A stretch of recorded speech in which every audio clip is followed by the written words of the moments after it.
안녕하세요. 이박채 법률센터의 이기윤 변호사입니다. 최은영 변호사입니다. 리플, 악플 문제는 계속 있는 문제인 것 같아요. 특히 연예인같이 공인 그리고 뭐 정치인도 해당이 될 수 있겠죠. 그러면 분들 같은 경우에는 악플에 항상 시달리는 부분도 있는 것 같아요. 실제로 악플 때문에 뭐 생을 달리하신 분들도 있으시고 최근에 인터넷 통해서 봤는데 김희철 씨가 악플을 잡는 부분을 봤어요. 보셨어요? 네, 저 기사 봤어요. 되게 신기하지 않아요? 되게 머리를 잘 쓰신 것 같아요. 네, 그러신 것 같더라고요. 변호사한테 사건을 맡기는데 뭐 이 건에 대해서 뭐 악플을 잡아주세요 이런 식이 아니라 그 사람에 대한 악플을 다 찾아내서 본인이 변호사가 찾아내서 그걸 다 알아서 고소하고 다 알아서 뭐 합의를 본다고 하면은 그거에 대해서 나온 수익은 다 그 변호사가 취득한다 뭐 이런 식의 내용이 됐다고 하더라고요. 그 내용이 사실이라면은 그 변호사님한테는 굉장한 동기부여가 되겠죠. 그렇죠. 다 그게 본인 수익이니까. 네. 그리고 요즘 신기한 게 지금 아이돌들 팬덤 문화가 되게 많이 발전했잖아요. 그래서 팬들이 직접 그런 악플들을 다 캡처를 해가지고 변호사를 직접 수임해가지고 그렇게 막 고발하고 한다고 하더라고요. 그 팬들이 원래 보통 뭐 자기가 좋아하는 연예인들한테 덕질한다고 하면서 뭐 선물 보내고 하는데 이번에는 이제 고소장을 그렇죠. 증거를 다 수집해줘가지고 대신 그걸 다 캡처해 놓는다. 굉장히 리걸 마인드가 있으신 팬들이네요. 악플이라고 우리 지금 얘기를 하고 있는데 내용에 따라서는 이제 명예훼손하고 모욕으로 나뉠 수가 있습니다. 명예훼손은 사실 또는 허위를 적시해서 타인의 명예에 대해서 훼손하는 내용을 하는 것이고, 명예라는 거 하는 것은 타인에 의해서 주어지는 일반적인 사회적인 평가예요. 내 마음속에 있는 나 자신에 대한 명예감이 아니라 일반적 사회적으로 이 사람에 대해서 가지는 평가, 이게 명예입니다. 요거를 훼손시키는 내용을 사실이나 허위를 적시했을 때는 명예훼손인 거고, 그게 아니라 타인에 대해서 사실이든 허위든 이걸 적시하지 않고 그런 관계없이 그냥 경멸하는 내용을 한 거는 이거는 모욕이에요. 이게 기본적으로 명예훼손이든 악플이든 다 형법에서 그런 관련 법조가 있어요. 그런데 명예훼손 같은 경우에는 형법에서도 물론 규정을 하지만 정보통신망에 관한 법률, 정식 명칭은 정보통신망 이용 촉진 및 정보보호 등에 관한 법률, 벌칙 규정에서 사실 적시 또는 허위 사실 적시로 인해서 타인의 명예를 훼손한 자에 대해서는 처벌하도록 규정하고 있어요. 반면 모욕은 이 정보통신망법에 관련된 규정이 없습니다. 그냥 형법에서만 모욕죄로 규정이 돼서 처벌하도록 되어 있어요. 명예훼손과 모욕이 전혀 다른 법에서 규정이 달라지기 때문에 처벌하는 정도도 많이 달라집니다. 악플 같은 경우에는 명예훼손으로 처벌받으면 최대 7년 이하의 징역, 이거 허위사실 같은 경우거든요. 7년 이하의 징역, 5천만 원 이하 이렇게 되겠지만, 모욕 같은 경우에는 형법에 따라서 1년 이하의 징역 그리고 200만 원 이하의 벌금에 해당하는 처벌을 받게 됩니다. 모욕이 훨씬 더 경하게 처벌되는 거네요. 그러면은 악플을 뭐 어디에다 다 달아도 그게 정보통신망법에 적용을 받게 되는 거예요? 정보통신망법에 따르면은 컴퓨터 등의 전자기기를 전부 다 포괄하도록 되어 있어요. 인터넷 공간에 나오는 뭐 블로그든 뭐 트위터든 유튜브든 뭐든 댓글이든 이런 거는 하는 건 다 거기다가 악플을 다시면은 관련된 법령에 따라 처벌받을 수 있다고 보시면 돼요. 어느 사이트에 다느냐 이런 장소도 중요하다고 생각할 수 있지만, 그것보다 중요한 거는 공연성입니다. 이게 퍼져나갈 수 있느냐. 인터넷 게시판이나 채팅창 같은 공간은 되게 퍼져나가기가 쉬운 공간이잖아요. 그렇죠? 캡처를 금방 할 수 있는 공간. 그런데다가 글을 썼다라는 거는 공연성, 널리 퍼져나갈 수 있는 전파성이 쉽게 인정이 된다는 경우죠. 결국 남의 귀에 들어가기 쉽다라면은 처벌받는다는 얘기예요.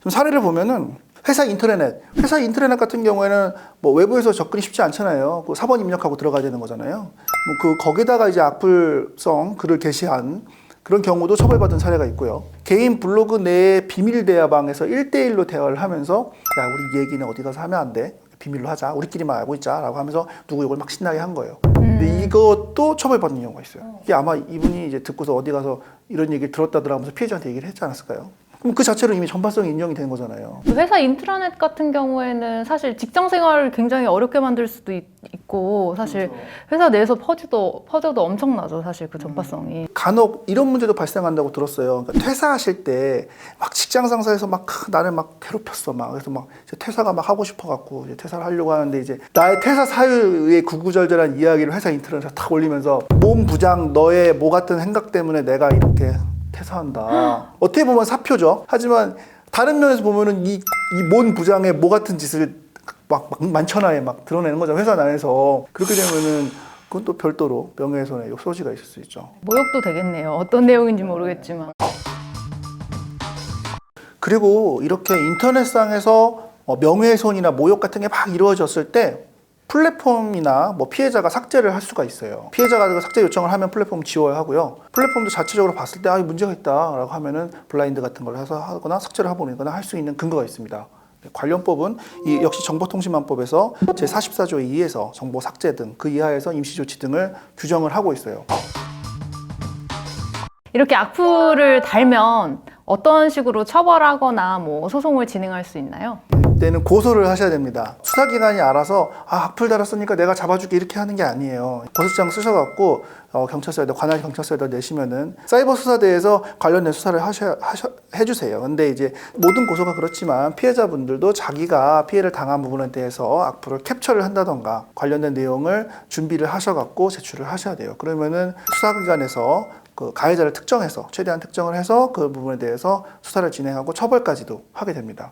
또 이제 민사 부분도 가능하겠죠. 민사로도 가능하죠. 이제 민사상 손해배상을 청구하는 규정이 민법 제750조잖아요. 고의 또는 과실로 위법행위를 했을 때 이제 손해배상 책임을 진다. 그거 말고도 이제 민법 제751조에 재산 이외의 손해에 대한 배상 책임 규정이 있어요. 타인의 신체, 자유 또는 명예를 해하거나 기타 정신적인 고통을 가한 자는 재산 이외의 손해에 대해서 배상할 책임이 있다. 그러니까 특별히 한 번 더 보장해주는 형태로 규정이 되어 있는 거네요. 일반 그 불법행위 그 책임 규정상으로는 고의 과실 위법행위 뭐 이런 요건들을 충족해야 되지만 뭐 악플을 달아가지고 명예를 훼손한다 이런 정도의 요건을 충족하는 거는 좀 더 이제 쉬울 수 있으니까 751조를 통해서 이제 바로 손해배상을 청구할 수 있도록 이렇게 규정이 된 거죠. 이 규정 말고도 판례상으로 또 따로 인정을 하고 있는데요. 인격권으로서 이제 명예권에 기초해서 가해자에 대해서 현재 이루어지고 있는 침해 행위를 배제하거나 아니면은 장래 생길 침해를 예방하기 위해서 침해 행위 금지를 구하는 형태의 소송도 가능해요. 굉장히 좀 독특하네요. 그런 부분은. 그렇죠. 그래서 최근에는 인격권 침해 금지 소송 형태로 많이 이제 연예인 분들이 소송 제기를 하는 것 같아요.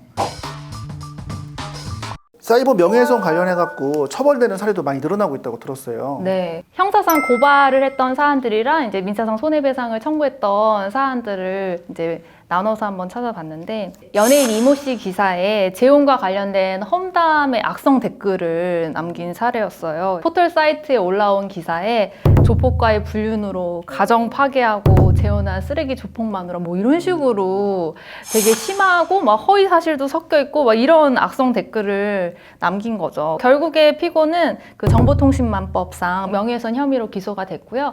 벌금 200만 원을 선고받게 됐어요. 배우 이모 씨에 대해서 이제 악성 루머를 유포했던 사건이 있었는데 당시 뭐 유명 연예인들이 연루된 성매매 사건을 수사한다 뭐 이런 사실이 알려지니까 배우 이모 씨도 연루된 것 같다 뭐 이런 식의 허위의 글을 올린 거예요. 이 사건 같은 경우에도 정보통신망법상 이제 명예훼손으로 벌금 100만 원의 약식 기소가 됐었어요. 또 하나는 이제 인터넷에 올라온 유명 걸그룹 멤버 사진에 악성 댓글을 남긴 건데 술집 접대부 같다 뭐 이런 식의 댓글을 남겨서 이건 이제 명예훼손이 아니고 모욕으로 벌금 50만 원 선고받은 그런 사건이었죠. 그러면 민사상 손해배상도 추가로 가능하지 않나요? 그렇죠. 이렇게 형사상으로 고발을 했을 때 이제 인정되고 벌금형 선고받게 되면 바로 민사상 손해배상도 좀 더 쉽게 들어갈 수 있겠죠. 인정받고. 그럼 민사상 손해배상 판례도 어떻게 될까요? 아이돌 그룹 출신의 뮤지컬 배우를 상대로 이제 소셜미디어 상에 혼인신고를 했다, 부부가 됐다라는 허위의 글을 유포했고, 그리고 또 이제 개인 쪽지로는 살인하겠다. 협박 아닙니까? 네, 협박도 했어요. 그래서 되게 2년 동안 악성 댓글도 인터넷에 올리고 개인적으로 협박도 하고 해서 이분은 굉장히 여러 개의 혐의가 이제 인정이 됐었는데 정보통신망법상 명예훼손이랑 모욕이랑 공갈 협박 이런 게 다 이제 인정이 된 거고 이런 행위로 인해서 이제 원고의 인격권 및 뭐 의사결정의 자유가 심각하게 훼손됐다. 라고 하는 게 이제 인정이 됐고요. 이때 이제 침해금지 청구를 했었던 거예요. 앞으로는 이런 행위를 못하도록 침해금지 청구를 하면서 정신적인 스트레스로 인한 위자료도 2천만 원을 청구를 했거든요. 무변론 판결로 끝나기는 했지만 법원에서 위자료 상당 2천만 원을 전부 다 지급하라고 판결을 했고요. 그리고 만약에 SNS를 통해서 또 이런 식으로 허위 사실을 유포하거나 뭐 협박하거나 공갈 등의 행위를 하면 위반하는 하루당 500만 원씩 500만 원씩의 비율로 계산한 돈을 지급하라 이런 식으로 판결이 나왔죠. 오늘은 인터넷상의 악플, 특히 명예훼손하고 모욕에 대해서 살펴보았는데요. 모욕은 형법에서, 인터넷상의 명예훼손 같은 경우에는 정보통신망법에서 규율하고 있습니다. 이 처벌되는 내용이라든가 그런 부분이 벌금형이 나오는 경우가 많아서 혹시 경미하다고 생각하시는 분들도 있을 수 있는데 그 처리 과정이라든가 나중에 민사상 후속 조치 같은 걸 생각해 본다면은 절대 모욕이라는 또는 명예훼손 같은 부분은 경미한 범죄, 아무것도 아는 일이 절대 아닙니다. 이런 부분을 생각해 주셔서 악플을 다시거나 하실 때 조금 한 번 더 고려해 주시면 좋겠습니다. 지금까지 이박채 법률센터였습니다. 다음에는 더 재밌고 유익하고 즐거운 이야기들로 다시 한번 찾아뵙겠습니다. 감사합니다. 감사합니다.